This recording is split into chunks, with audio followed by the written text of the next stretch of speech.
Bonjour, bon début de semaine à tous, madame, monsieur, c'est lundi et c'est la première édition de la revue des grandes unes de la semaine. La presse est dans les kiosques, qu'est-ce qu'elle nous propose? Découvrons ensemble la nouvelle expression par les crises anglophones, le commissariat de Muyuka attaqué, c'est le grand titre du journal. D'ailleurs, des individus non identifiés sont entrés par infraction au commissariat de sécurité publique de cette localité. Ils sont donc, se sont emparés des armes et bien entendu des munitions. Toutes les personnes gardées à vue ont été libérés et des otages conduits donc vers une destination inconnue. L'armée a bouclé la région, c'est à lire en page 3 du journal. Le même journal qui parle aussi de la Fédération camerounaise de football. La normalisation au bout du tunnel, c'est que dit le journal. Le processus électoral sera bientôt engagé et les championnats jeunes sur le départ, c'est ce que dit ce journal en page 7. Le journal parle également de la Ligue professionnelle de football. La phase de retour de toutes les incertitudes, la fermeture de certains stades conjuguée à la modicité et même des moyens financiers de la Ligue également ne sont pas de nature à garantir une deuxième moitié donc de la saison sans interruption. C'est en page 6 du journal et on parle aussi des crédits avec les Chinois qui menacent d'abandonner l'autoroute. C'est un grand chantier d'ailleurs. Ils ont arrêté les travaux depuis mardi dernier pour réclamer la contribution contractuelle de l'État du Cameroun. C'est le journal en page 2 de la nouvelle expression. Le journal La Météo parle de tentatives de déstabilisation de Paul Biya. Les dessous donc du brûlot adressé au chef de l'État avec des noms des responsables décassés de la République bien connus qui sont donc à découvrir dans le journal. Le journal s'intéresse aussi à l'opération Épervier qui séquestre Guinée-FA. C'est une question le 21 juin 2017. La Cour suprême casse le verdict condamnant donc à 30 ans de prison l'ex-directeur général de la SCDP. Décision jamais exécutée et quelques mois après donc il est à nouveau poursuivi. C'est en page 3 du journal La Météo de ce matin. Et puis Kalaraki dans les kiosques aussi parle donc de l'affaire Afrique Média avec le parquet qui exige la condamnation de Peter Isoka. Le promoteur de la télévision panafricaine vient donc de recevoir le soutien du procureur de la République dans le contentieux qu'il oppose depuis 2015 au président du Conseil national de la communication. Ce dernier est poursuivi pour abus de pouvoir et diffamation entre autres, à lire en page 3. Et on parle aussi de chantage dans la police judiciaire quand la police judiciaire en accueille l'administrateur du fonds routier, interpellation intempestive, menace de prison et extorsion des fonds. Un avocat dénonce d'ailleurs avec succès les exactions des policiers donc sur un client. C'est à lire en page 3 de ce numéro. D'autres sujets sont également à découvrir dans le même journal Kalara, disponible dans les kiosques ce matin. Le journal Info Matin parle de messe pour la paix et l'unité. Le Cameroun confié au Seigneur, à Dieu Tout-Puissant, hier dimanche au cours de l'édition 2018 célébrée donc par l'archevêque métropolitain de Yaoundé, Monseigneur Jean Balga. Le chef de l'État était représenté par le ministre de l'État, Laurent Esso. C'est à lire en page 3. Le journal parle également de toutes d'autres informations que je vous invite à lire après avoir fait un tour dans les kiosques aussi. Et puis le journal Indépendant parle donc de manigances politico-mafieuses autour de l'élection présidentielle, complot au sommet de l'État. C'est à lire en page 4 et 5 de ce numéro. Le journal s'intéresse sur le litige foncier à Olembe. La Cour suprême désavoue Koum Abissike, c'est ce que dit le journal en page 11. Et bien entendu, dans le même journal, on parle du 20 mai 2018. Dispositif sécuritaire renforcé aussi. C'est un autre sujet que nous allons certainement commenter, en tout cas avec nos invités qui sont déjà sur ce plateau. Et on parle également de l'essentiel qui est dans les kiosques qui parlent de paix et unité nationale. Prions pour le Cameroun, c'est ce que dit le journal, c'est un article à lire. Le journal parle également de la lutte contre Boko Haram. Les États-Unis offrent deux aéronefs au Cameroun. C'est ce qu'on découvre aussi dans le numéro disponible ce matin. Intégration parle de la CEAC et CEDEAO, les dossiers d'un conseil de guerre. C'est à lire dans le même journal, dossier à découvrir dans le numéro de ce matin. Le journal parle également de l'unité nationale. Paul Biya noie le poisson, c'est ce que dit ce journal Intégration. D'autres informations aussi à lire après avoir fait un tour dans les kiosques ce matin. Et puis l'équation qui parle du ministère des Transports, Ngalé Bibeye, au cœur des actions, c'est à découvrir dans le dossier proposé par le journal. En page 7 précisément, le journal s'intéresse aussi au concours de la police avec les arnaqueurs dans de mauvais draps, donc au sein donc de la police camerounaise et le délégué général à la Sûreté nationale qui est donc à leur trousse pour remettre la main sur ces derniers. C'est à lire dans le numéro disponible ce jour dans les kiosques aussi. Alors notre journal, c'est le soir hebdomadaire qui parle de nomination avortée. 4 directeurs généraux ressuscités, c'est ce que dit le journal. Le journal s'intéresse aussi au contrôle supérieur de l'État, l'enrichissement des responsables aussi à découvrir avec le Salon international du livre de Yaoundé, une offensive de charme menée donc par le MINAC, le ministre des Arts et de la Culture, à découvrir donc dans le même journal. Le centre hebdomadaire, le financier d'Afrique parle également des finances aussi avec les difficultés du secteur des assurances au Cameroun. C'est à lire dans le dossier proposé par le journal. Le même journal parle également de conjoncture avec les mots qui minent justement l'économie camerounaise. C'est à lire dans le numéro disponible aussi. Alors, l'anecdote parle donc de la crise anglophone, le jeu trouble de Bernard au Kababilaï. C'est à découvrir dans ce journal. Le gouverneur de la région du sud-ouest, dont le convoi a récemment été donc la cible des attaques des sécessionnistes, brille donc davantage par un comportement qui suscite justement des interrogations. C'est à lire en page 4 du journal l'anecdote de ce matin, l'anecdote qui s'intéresse aussi à autre chose, parlant de la culture pour la paix, le culte également pour la paix au Cameroun. C'est ce qui est également contenu dans le numéro disponible ce jour dans les kiosques, tout comme bien d'autres tabloïds. Voilà ce que la presse nous propose, celle que nous avons reçue à notre rédaction. Ils sont déjà sur ce plateau. Thierry Niapé, bonjour. Bonjour Flavien Nongo, bonjour à Benabatana. Je dis également bonjour aux téléspectateurs de la rue des Grandes Dunes. Merci d'être avec nous. Benabatana, bonjour. Bonjour Flavien, bonjour Thierry. Dans la mouvance de la semaine de l'unité, je dis bonjour à Good Morning à Kambé, je dis Good Morning à Mouyouka, je dis Good Morning à Batibo, je dis Good Morning au nord-ouest et au sud-ouest. Have a nice day. Thank you. Alors, donc, c'est pas moi, aux autres? Moi aussi. À tout le monde. Ah, nous sommes dans la mouvance du bilinguisme. D'accord, allez, avec vous, nous allons faire le tour quelques sujets, en tout cas, proposés par la presse ce matin. On parle déjà de la nouvelle expression qui s'intéresse à la crise anglophone avec le commissariat de Mouyouka qui a été attaqué. On l'a vu d'ailleurs dans le journal ce matin, c'était dans la nuit de jeudi à vendredi. Donc, des individus non identifiés qui sont également arrivés et ont réussi à libérer tous ceux qui étaient donc gardés à vue et ont amené ces derniers dans un endroit jusqu'ici inconnu, et les policiers qui étaient en faction ont pris la poudre d'escampette. Mais c'était tout à fait logique. Que pouvaient faire ces policiers face à ces individus que l'on présente jusqu'ici comme étant des sécessionnistes ou des indépendantistes? Mais toujours est-il qu'ils étaient plus nombreux.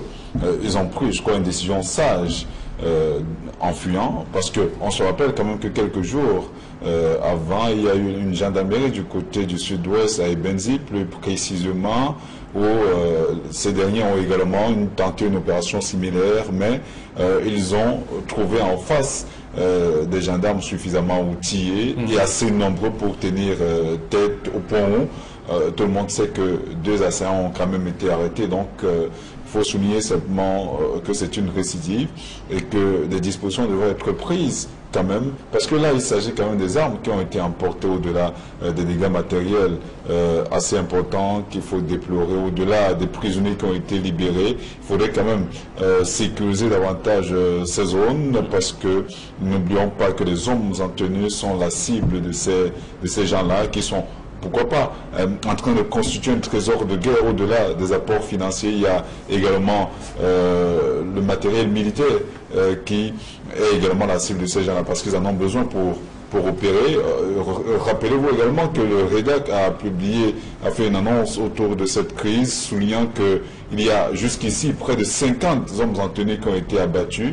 Il y a eu plus de 500 civils tués et plusieurs milliers de déplacés jusqu'ici dans la partie anglophone du Cameroun. Ça a perdu quand même, c'est depuis octobre 2016. Il faudrait que les dispositions soient prises pour que le calme revienne progressivement de ce côté. Alors, à la suite de tout ça, on voit bien qu'il y a eu des attaques avant, bien sûr, ce qui s'est passé à Mouyouka. Il y a les convois, notamment celui du gouverneur qui a été attaqué, et même celui des hauts gradés de l'armée camerounaise aussi.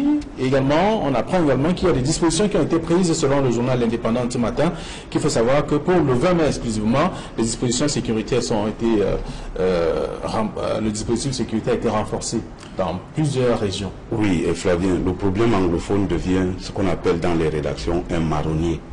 C'est-à-dire, chaque fois on dit qu'est-ce qui se passe. Problème anglophone, que se passe-t-il? Qu'est-ce qu'il y a de nouveau? Parce que c'est de ça qu'il est question. Tous les jours, il y a soit une attaque, soit un enlèvement, soit des théories. Ça, c'est un marronnier. Flavien, vous savez, dans nos villages, et que ce soit dans les grandes villes, lorsque quelqu'un se sent menacé, qui se sent en insécurité, son refuge, c'est effectivement le commissariat de police ou la station de gendarmerie. Mais lorsqu'on se retrouve comme à Mouyouka, où il n'y a plus de commissariat de police, où est-ce que le citoyen lambda pourra se réfugier lorsqu'il se sentira en insécurité? Mettez-vous un peu à la place du citoyen de Mouyouka aujourd'hui.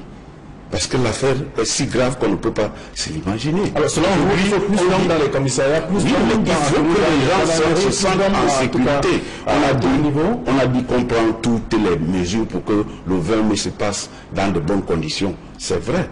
Le 20 mai, c'est une date hautement symbolique qui symbolise effectivement l'unité du Cameroun. Mais la vie du Cameroun ne s'arrête pas en la seule journée du 20 mai.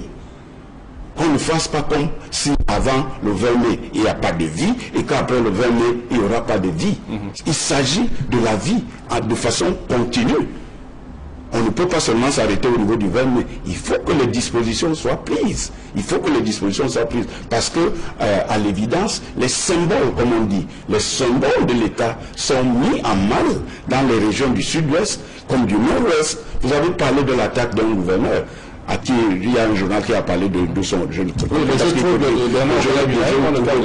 Kaya Bilay qui a été attaqué dans son convoi. C'est plutôt le journal qui joue un jeu trouble. On ne peut pas parler d'un gouverneur qui a été attaqué par des bandes désarmées, dire qu'il joue un rôle trouble. C'est comme si le gouvernement a demandé qu'il soit attaqué. De toute façon, on ne peut pas aller vers la guillotine si facilement. Donc moi je pense que l'État régalien, comme je le dis souvent, doit prendre ces marques. L'État régalien doit s'installer parce qu'il se passe comme si, je parle souvent de ce néologisme, de l'ambazonisation des régions du sud-ouest et du nord-ouest qui veulent qu'aujourd'hui les gens soient en insécurité, qu'il n'y ait pas de commissariat par exemple à Mouyouka. Mais c'est extrêmement grave qu'on se trouve dans une ville où il n'y a pas de commissariat, c'est-à-dire qu'il n'y a pas l'État, il n'y a pas de sécurité.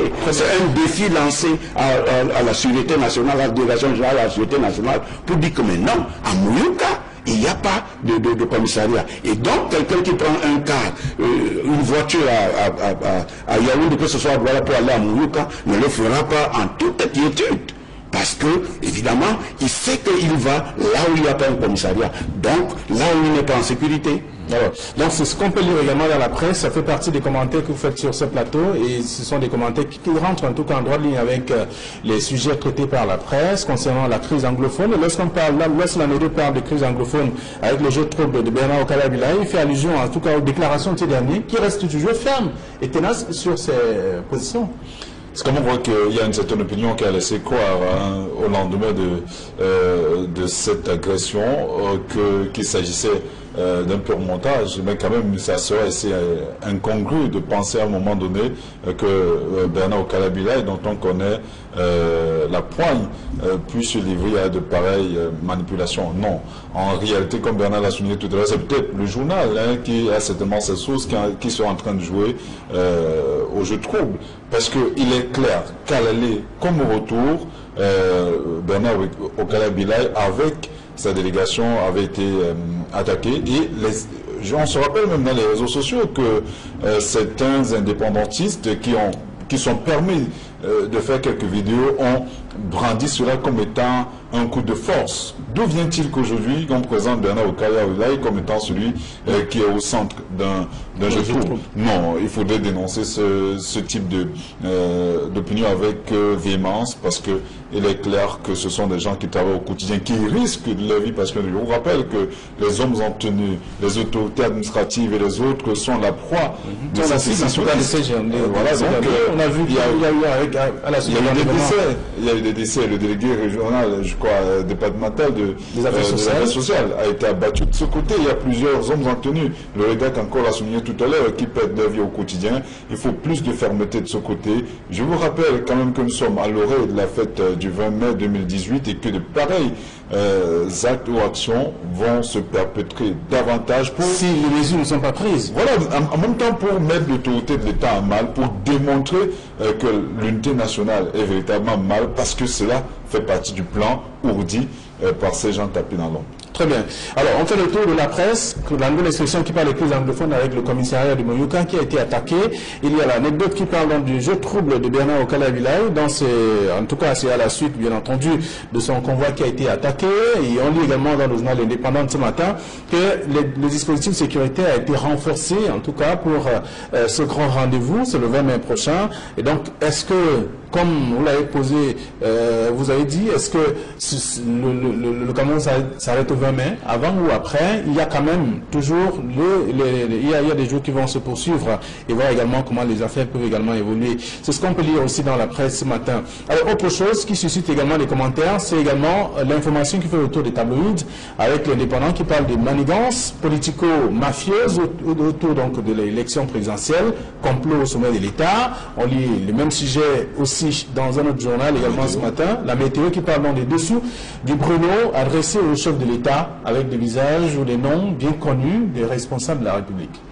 Oui, il s'agit d'un document non signé. Oui, il s'agit d'un document qui a fait le tour des réseaux sociaux, comme c'est la mode aujourd'hui, qui a fait le tour des réseaux sociaux et qui met le secrétaire général de la présidence de la République, Ferdinand Gongo, au centre d'une manipulation, au centre d'un complot ourdi contre le ministre Laurent Esso, le ministre Atangadji et le directeur de la recherche extérieure comme étant ceux qui veulent déstabiliser. Non, moi je pense que lorsqu'on regarde le document, dans un premier temps, il est non signé sur la forme.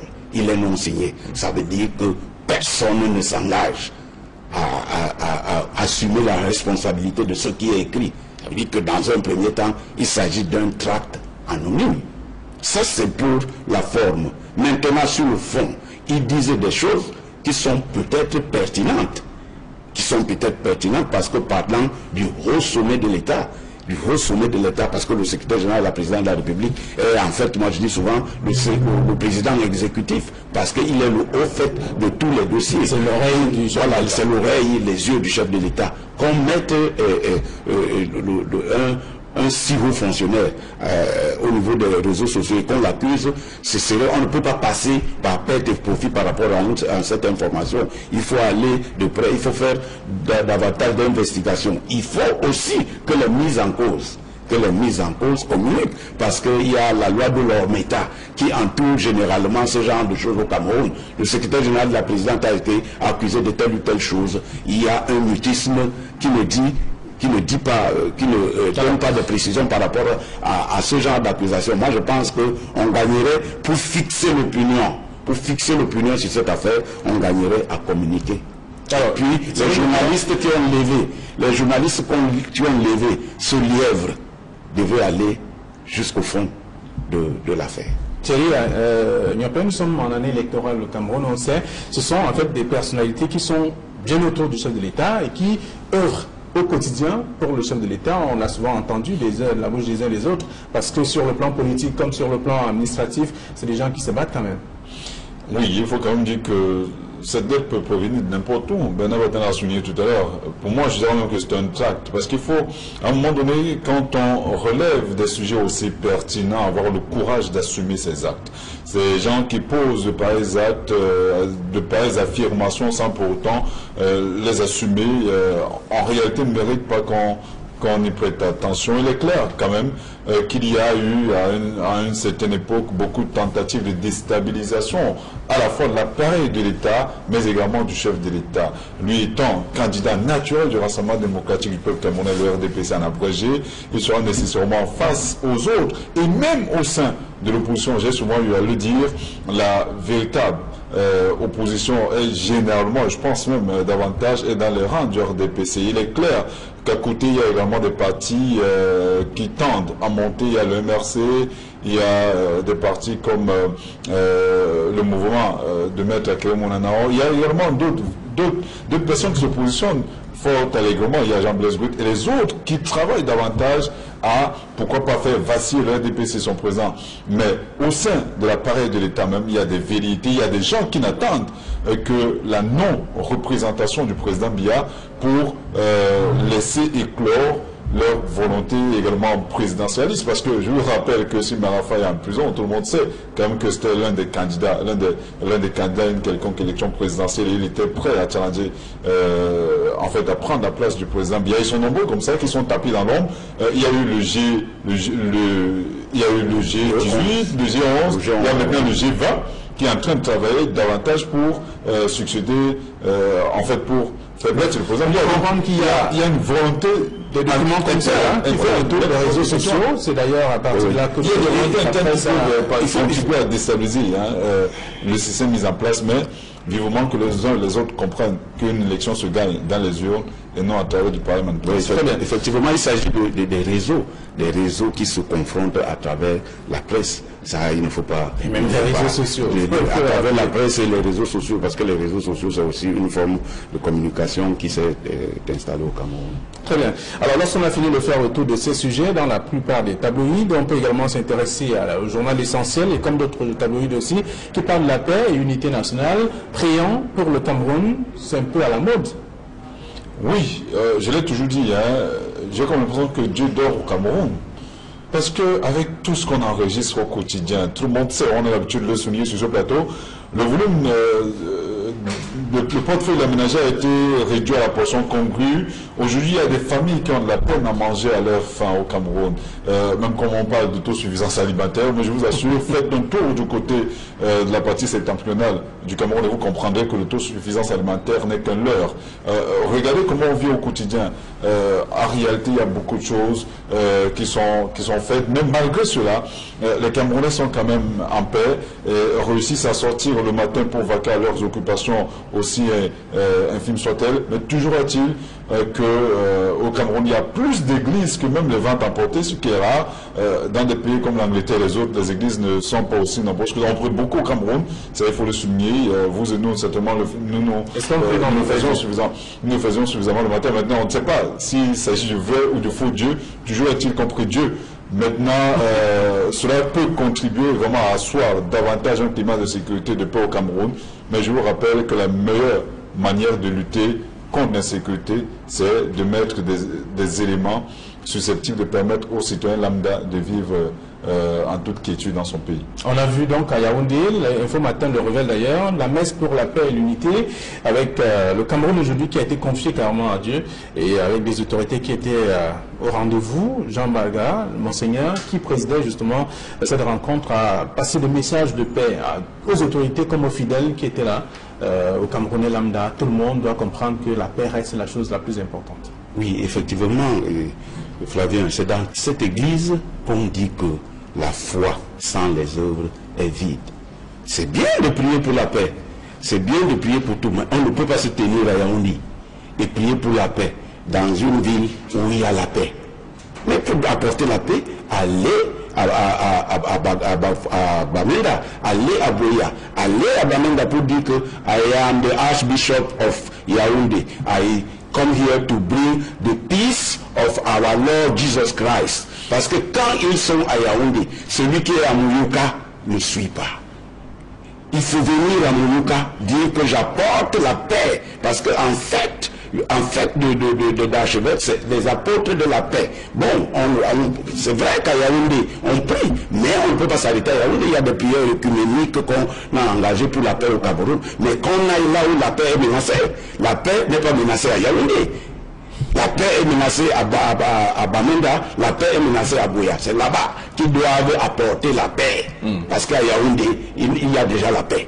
La paix doit être apportée à Boulouka, la paix doit être apportée à Batibo. C'est là-bas où tous les hommes de l'église, s'ils veulent la paix, devaient se réunir. Au moins, là où les politiques n'ont pas réussi, les hommes de Dieu pouvaient réussir en allant vers l'action, la pratique. Jésus-Christ dont on parle, comme étant le maître, il était un nomade.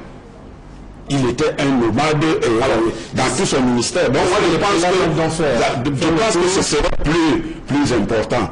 Le message passerait plus. S'ils allaient à Batibo ou autre là, ils auraient même de quoi meubler leur homélie, de savoir comment vivre au quotidien ceux-là qui sont menacés dans la paix et donner leur homélie en fonction de cela. On ne peut pas rester à Yaoundé. À Yaoundé, il n'y a pas trop de vent en mode par rapport à la paix.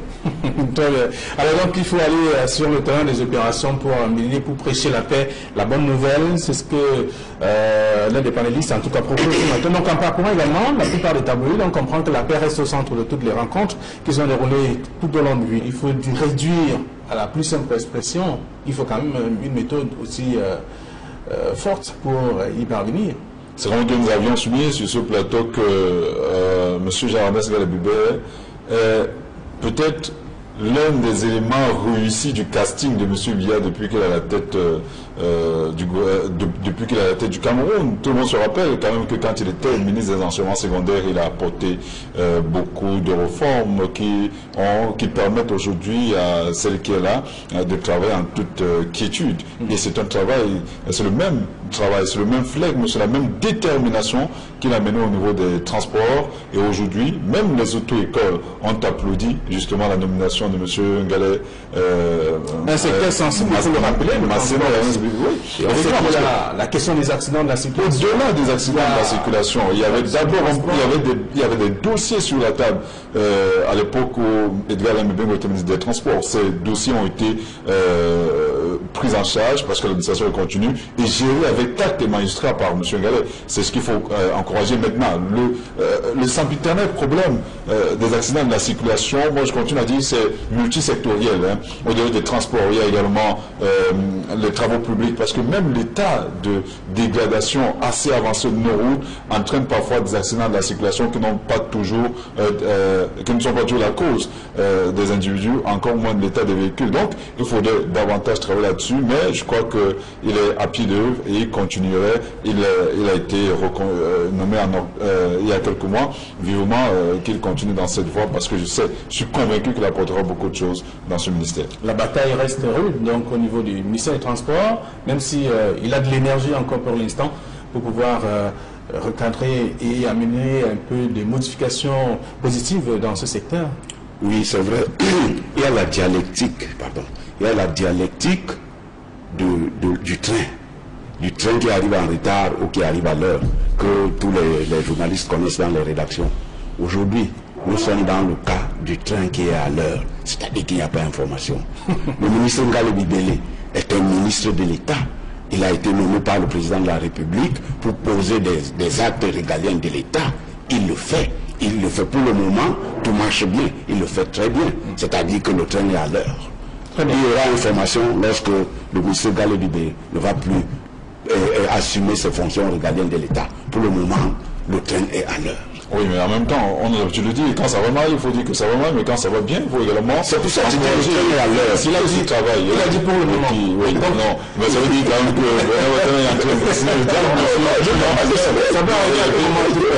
Non, c'est pour ça que je disais, les accidents de la circulation n'ont rien à voir avec le travail du ministre, du seul travail du ministre des Transports, parce que c'est un domaine assez multisectoriel. Il y a également le ministère des Finances qui doit être impliqué, les travaux publics. Je vous rappelle que tout le monde sait quand même qu'il y a plus de 300 bus qu'on doit remplacer sur l'axe Lourdes-Douala-Yaoundé. C'est en train d'être fait. C'est ceux qui ont voyagé ce week-end. Effectivement, c'est en train d'être fait. Même si c'est de manière... Il y a certaines déviations. Mais alors, que valent deux bus sur près de 300? Il faudrait vraiment mettre davantage l'accent là-dessus. Ce n'est pas du ressort du ministre Ngalé. Donc, par exemple, vous vous rappelez du dernier accident du cadre général, encore moins des confrères qui ont fait l'accident dernièrement sur l'axe 12, cela n'avait rien à voir avec les transports de manière directe. Mais il faut quand même souligner que beaucoup de choses sont faites là-dessus et même les opérateurs du secteur, notamment les auto-écoles, félicitent le travail qui a battu jusqu'ici. Alors on va dire un mot sur la normalisation, parlant de la Fédération camerounaise de football.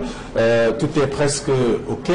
On l'a appris d'ailleurs de la Fédération de la FIFA qui a renvoyé le document qui avait été envoyé par le président de la commission du comité de normalisation et qui a apporté quelques retouches. Et donc le comité qui doit siéger pour l'élection doit déjà prendre le relais pour la suite des affaires. Disons simplement que c'est un APN pour mettre API. On espère simplement que cette normalisation ne donnera pas naissance à une autre normalisation, parce qu'on l'avait dit avec le professeur Ona, mais tout le monde a vu ce qui s'est passé par la suite. Prions simplement que les choses restent dans la même lancée. Même si un journal a dit que Maître API veut sucer la CAN 2019. Oui, bon, c'est normal. Vous savez, la fonction corrompt pas. Il s'est peut-être acclimaté à la normalisation. Mais les textes sont les textes. Lui, c'est un avocat, c'est lui qui est chargé de faire appliquer les textes. Ils sont presque arrivés à la fin de leur mandat. Mais ce qu'il faut féliciter, c'est que le maître Hapi a réussi à enlever ce verrou du cumul des fonctions, et que vraiment on pense que le processus électoral qui va bientôt commencer se passera suivant les règles de l'art. Merci à vous, chers messieurs. Alors, qu'il nous reste simplement à faire un tour dans les kiosques et être au parfum de l'actualité. Les tabloïds sont disponibles en ce moment. Bonne journée à vous, bon retour à vos rédactions.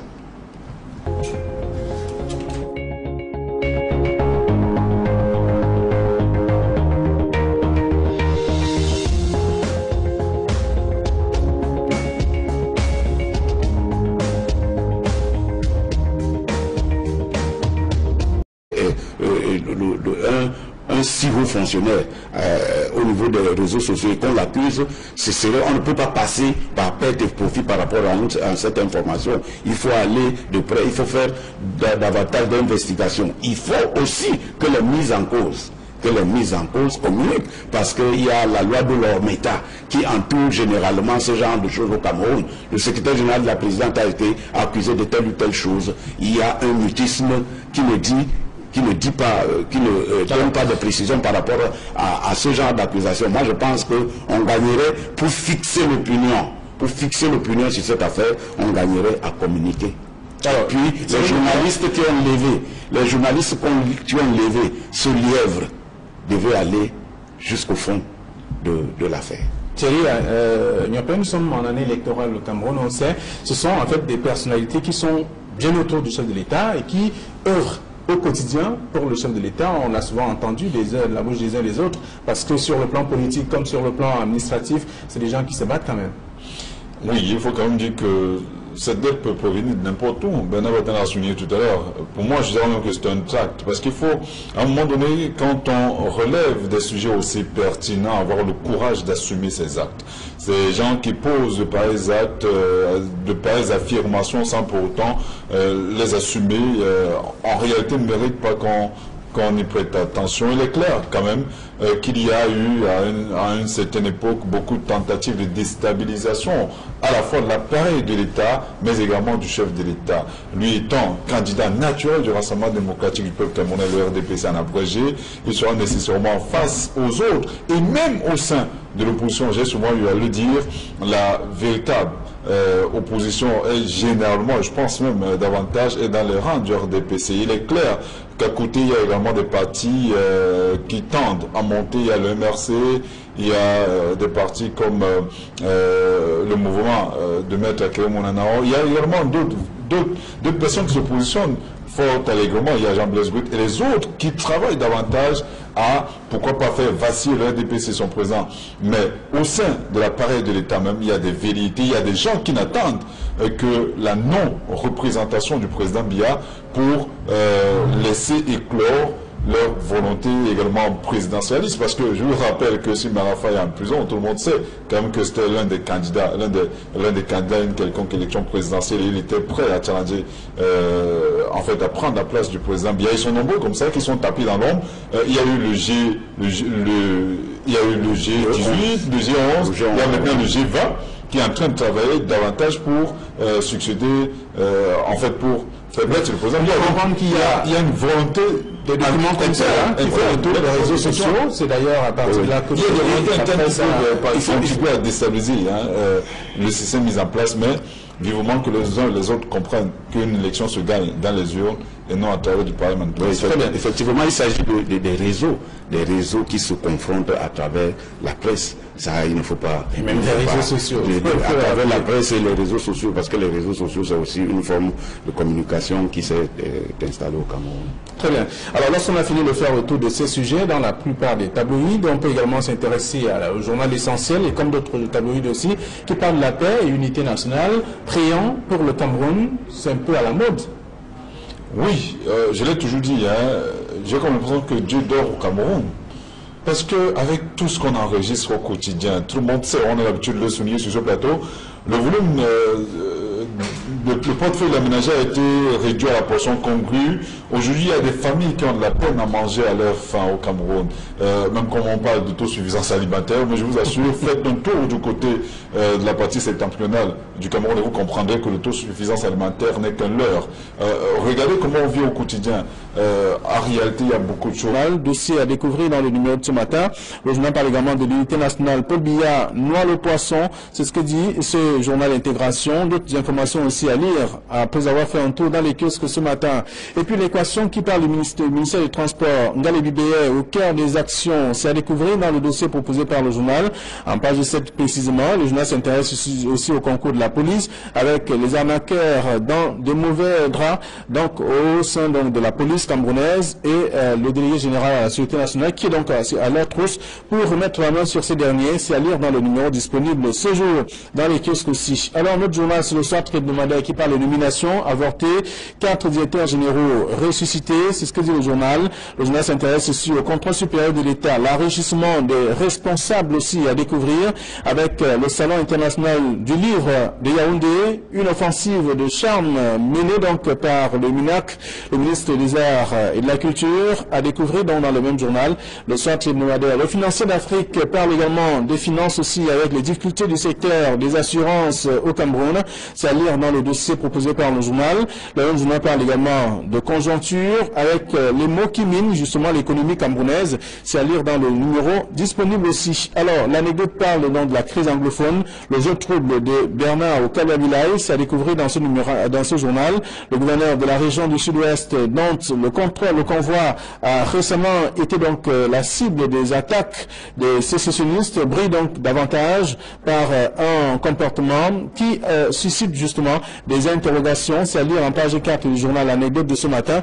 L'anecdote qui s'intéresse aussi à autre chose, parlant de la culture pour la paix, le culte également pour la paix au Cameroun. C'est ce qui est également contenu dans le numéro disponible ce jour dans les kiosques, tout comme bien d'autres tabloïds. Voilà ce que la presse nous propose, celle que nous avons reçue à notre rédaction. Ils sont déjà sur ce plateau.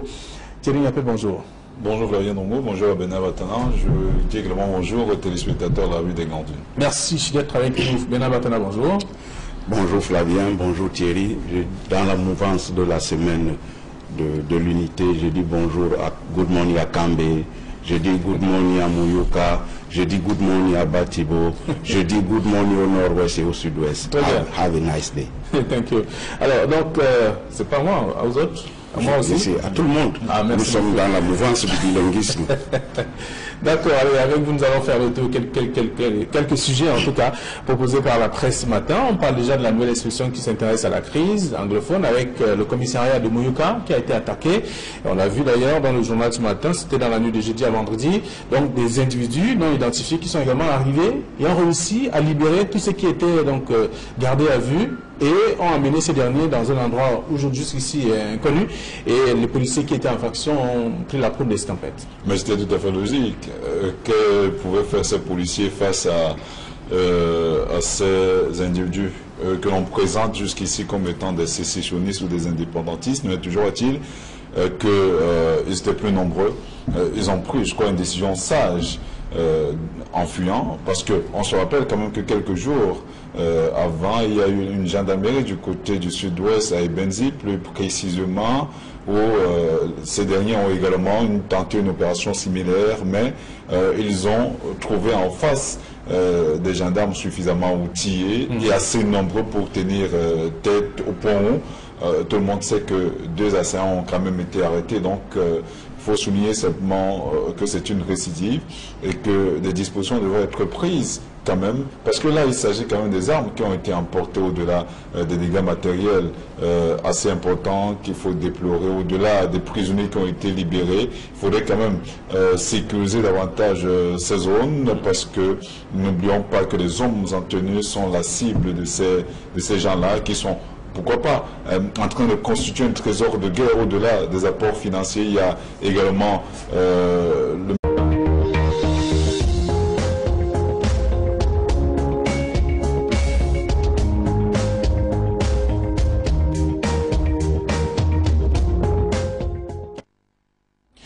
Bonjour, bon début de semaine à tous, madame, monsieur, c'est lundi et c'est la première édition de la revue des grandes unes de la semaine. La presse est dans les kiosques, qu'est-ce qu'elle nous propose? Découvrons ensemble la nouvelle exposition par le crise anglophone, le commissariat de Muyuka attaqué, c'est le grand titre du journal. D'ailleurs, des individus non identifiés sont entrés par infraction au commissariat de sécurité publique de cette localité. Ils sont donc, se sont emparés des armes et bien entendu des munitions. Toutes les personnes gardées à vue ont été libérés et des otages conduits donc vers une destination inconnue. L'armée a bouclé la région, c'est à lire en page 3 du journal. Le même journal qui parle aussi de la Fédération camerounaise de football. La normalisation au bout du tunnel, c'est que dit le journal. Le processus électoral sera bientôt engagé et les championnats jeunes sur le départ, c'est ce que dit ce journal en page 7. Le journal parle également de la Ligue professionnelle de football. La phase de retour de toutes les incertitudes, la fermeture de certains stades conjuguée à la modicité et même des moyens financiers de la Ligue également ne sont pas de nature à garantir une deuxième moitié donc de la saison sans interruption. C'est en page 6 du journal et on parle aussi des crédits avec les Chinois qui menacent d'abandonner l'autoroute. C'est un grand chantier d'ailleurs. Ils ont arrêté les travaux depuis mardi dernier pour réclamer la contribution contractuelle de l'État du Cameroun. C'est le journal en page 2 de la nouvelle expression. Le journal La Météo parle de tentatives de déstabilisation de Paul Biya. Les dessous donc du brûlot adressé au chef de l'État avec des noms des responsables décassés de la République bien connus qui sont donc à découvrir dans le journal. Le journal s'intéresse aussi à l'opération Épervier qui séquestre Guinée-FA. C'est une question le 21 juin 2017. La Cour suprême casse le verdict condamnant donc à 30 ans de prison l'ex-directeur général de la SCDP. Décision jamais exécutée et quelques mois après donc il est à nouveau poursuivi. C'est en page 3 du journal La Météo de ce matin. Et puis Kalaraki dans les kiosques aussi parle donc de l'affaire Afrique Média avec le parquet qui exige la condamnation de Peter Isoka. Le promoteur de la télévision panafricaine vient donc de recevoir le soutien du procureur de la République dans le contentieux qu'il oppose depuis 2015 au président du Conseil national de la communication. Ce dernier est poursuivi pour abus de pouvoir et diffamation entre autres, à lire en page 3. Et on parle aussi de chantage dans la police judiciaire quand la police judiciaire arnaquait l'administrateur du fonds routier, interpellation intempestive, menace de prison et extorsion des fonds. Un avocat dénonce d'ailleurs avec succès les exactions des policiers donc sur un client. C'est à lire en page 3 de ce numéro. D'autres sujets sont également à découvrir dans le même journal Kalara, disponible dans les kiosques ce matin. Le journal Info Matin parle de messe pour la paix et l'unité. Le Cameroun confié au Seigneur, à Dieu Tout-Puissant, hier dimanche au cours de l'édition 2018 célébrée donc par l'archevêque métropolitain de Yaoundé, Monseigneur Jean Balga. Le chef de l'État était représenté par le ministre de l'État, Laurent Esso. C'est à lire en page 3. Le journal parle également de toutes d'autres informations que je vous invite à lire après avoir fait un tour dans les kiosques aussi. Et puis le journal Indépendant parle donc de manigances politico-mafieuses autour de l'élection présidentielle, complot au sommet de l'État. C'est à lire en page 4 et 5 de ce numéro. Le journal s'intéresse sur le litige foncier à Olembe. La Cour suprême désavoue Koumia Bissike, c'est ce que dit le journal en page 11. Et bien entendu, dans le même journal, on parle du 20 mai 2018. Dispositif sécuritaire renforcé aussi. C'est un autre sujet que nous allons certainement commenter, en tout cas avec nos invités qui sont déjà sur ce plateau. Et on parle également de l'essentiel qui est dans les kiosques qui parlent de paix et unité nationale.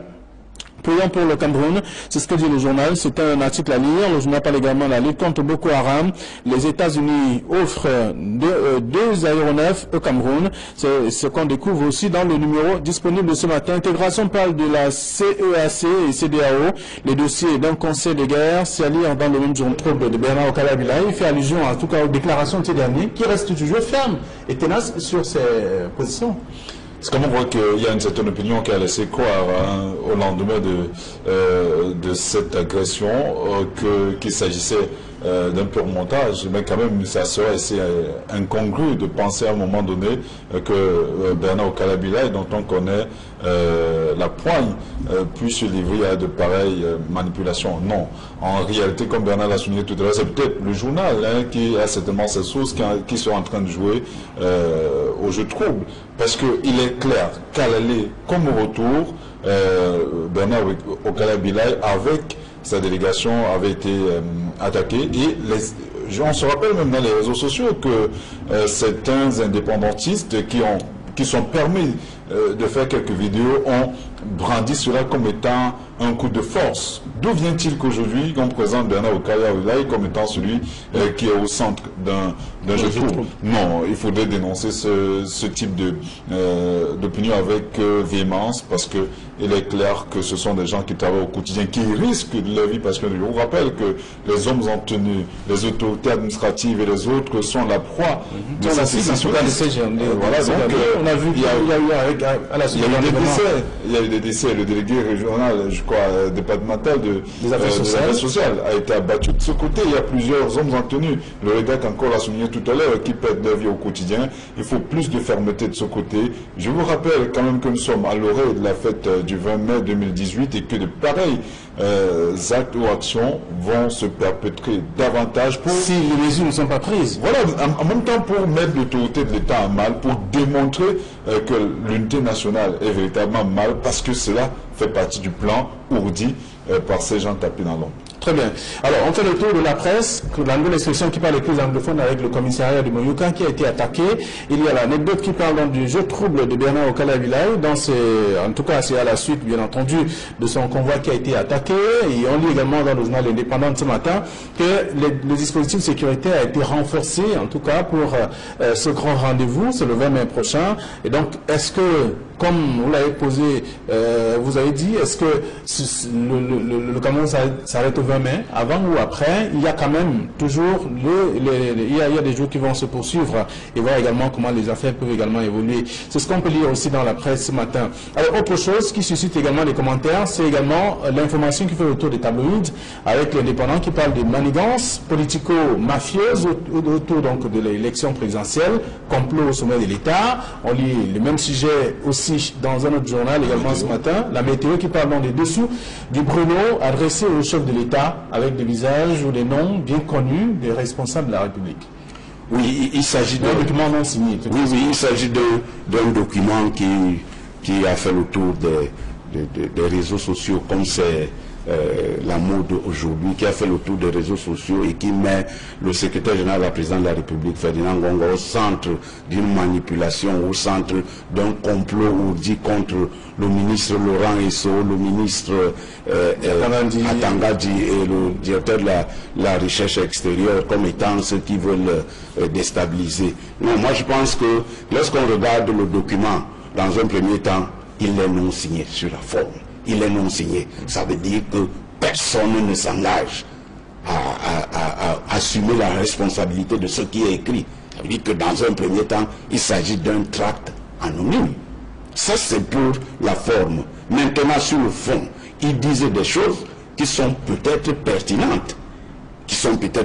Parce que parlant du haut sommet de l'État, parce que le secrétaire général de la présidente de la République est en fait, moi je dis souvent, le président exécutif, parce qu'il est le haut fait de tous les dossiers. C'est l'oreille du chef de l'État. C'est l'oreille, les yeux du chef de l'État. Qu'on mette matériel militaire qui est également la cible de ces gens-là, parce qu'ils en ont besoin pour opérer. Rappelez-vous également que le REDAC a fait une annonce autour de cette crise, soulignant qu'il y a jusqu'ici près de 50 hommes en tenue qui ont été abattus.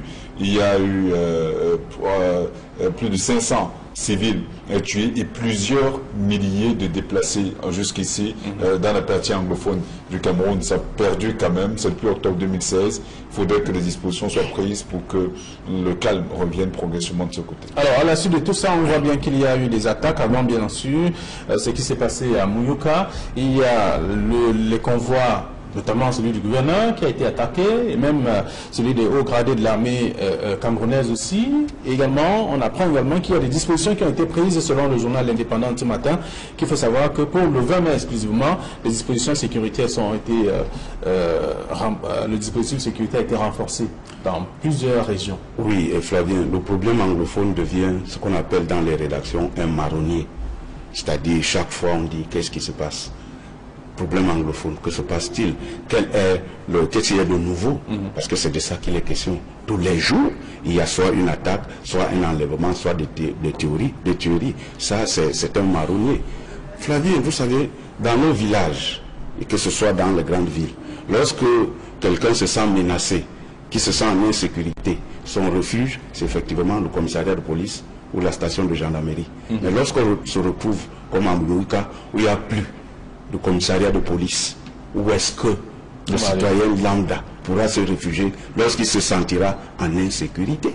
Mettez-vous un peu à la place du citoyen de Mouyouka aujourd'hui. Parce que l'affaire est si grave qu'on ne peut pas se l'imaginer. Alors selon vous, il faut plus d'hommes dans les commissariats, plus oui, mais il faut que les gens se sentent en sécurité. On a dit qu'on prend toutes les mesures pour que le 20 mai se passe dans de bonnes conditions. C'est vrai.